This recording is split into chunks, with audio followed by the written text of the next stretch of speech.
చాలా చక్కగా చూశారు. యెహోషువ మోషే తరువాత నాయకుడయ్యాడు.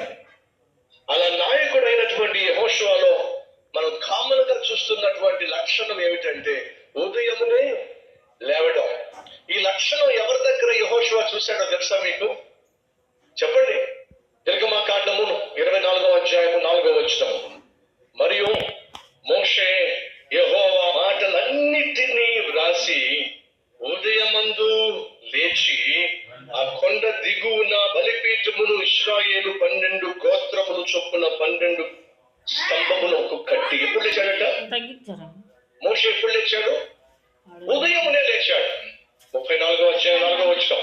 కాబట్టి అతడు మొదటి పలకల వంటి 2 రాతి పలకలను చెక్కెను.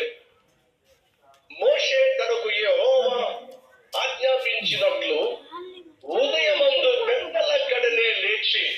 ఎందుకని మోషే గొప్ప నాయకుడయ్యాడో చెప్పండి. బాగా తెలుసు అంటారా? చెప్పండి. అతడు పెద్దలక్కడనే లేచేవాడు. నీ జీవితంలో నువ్వు వర్ధిల్లాలి అని ఆశపడుతున్నట్లయితే, నీ కుటుంబాన్ని నువ్వు నిర్మించుకోవాలి అని ఆశపడుతున్నట్లయితే, నీ బిడ్డలను క్రమశిక్షణతో పెంచాలి అని ఆశపడుతున్నట్లయితే ఖచ్చితంగా నువ్వు పెద్దలక్కడనే లేవాలి. మోషేను చూశాడు యెహోషువ. కాబట్టి ఏం చేశాడు?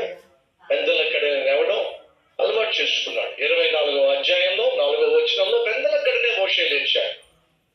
34వ అధ్యాయంలో 4వ వచనంలో పెద్దలక్కడనే మోషే లేవడము యెహోషువ చూశాడు. మరొక చూపిస్తాను రండి.